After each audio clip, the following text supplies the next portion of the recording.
New class changes for patch 12.05. Hey guys, Petko here. Last night we got some news with the upcoming patch likely in April, in the middle or so, that contains some class changes. So let's go through them, discuss them, and see exactly how your class is going to change in a couple weeks from now.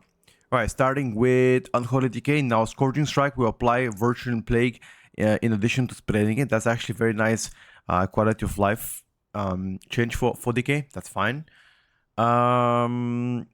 The reverse magic now available to PvP talent. It is changed hotfix in 12.4.1. Okay, so it's available right now. Never mind for Devourer. Restoration Druid, they're designing a rank 2 and rank 3 for the Apex talents. Now, when Life Bloom, Final Bloom occurs, it heals allies within 40 yards for 60% of its healing. And it's reduced beyond 5 targets. Okay. See, that's about it. Evoker Unrival damage increased by 300%. For the people that don't know what Unravel is, it's the ability that does damage once there's a shield on a target. That is a general talent for all Evokers, and it's being buffed by 300%. There are not many shields in Mythic Plus, a few of them, so that's fine, I guess. But as Evoker, they are changing and reverting the way Temporal Anomaly is going to be working. Now, a lot of you were pretty excited how this will happen, especially the lack of skill shot. However, there's been a outrage in the community of Evokers about this, so I guess they just decided to not go with this change. Press Evoker also has a new talent called Temporal Barrier. Summons a vortex of temporal energy, absorbing 900% power and applying equal of 30% on the target, up to 4 allies. It replaces Temporal Anomaly. So here's the deal. You get to have TA as it works. But then I got a option instead of that called Temporal Barrier, which I feel like it's more suitable for Mythic Plus compared to like a rating. So that's actually very interesting to see how Evokers will play around this one. A Resonant Spheres effect has been added to the Temporal Anomaly, and then an Alan has been removed. Okay. Interesting. And that's about it. Finally, some rogue changes. We've been waiting for those for a long time. Let's see what they've done to rogues. As a rogue, Deathstalker. Deathstalker mark has been updated. Garrots applies 3 stacks of Deathstalker's mark to your target unless Deathstalker's mark is now reactive. You learn Mark of the Dead. When you spend 5 or more combo points on attacks against marked target, you consume an application of Death Mark, dealing 120 plague damage. Move your active Death Mark to your target 10 yards, range 20 seconds cooldown, 25 energy, and not on a global cooldown. Okay, so here's why they did it.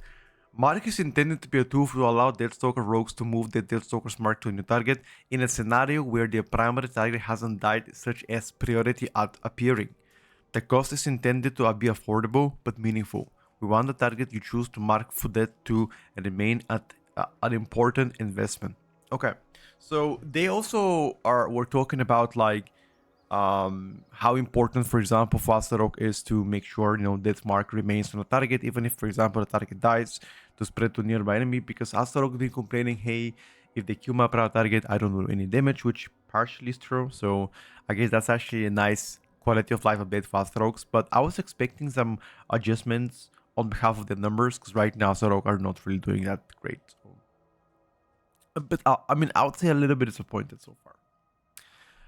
Sub-Rogue, exactly the same thing as Astarok, as Deathstalker. There's been no other changes done to them, so that's about it. Yeah, I mean, that's not really tuning, but I guess it is something.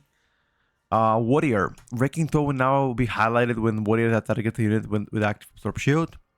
Shattering Throw will now be highlighted. Okay, so that's whatever.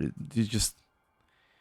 Iron's Warrior Slayer Reap the Storm has been updated. When Cleave hits 3 or more targets via improved World's Wind, you have 15% chance to unleash a Flurry of Steel, striking all enemies for high physical damage and applying Overwhelmed. Imminent Demise has the additional effect. When sudden death strikes multiple targets via sweeping strikes, you have 100% chance to trigger Reap the Storm.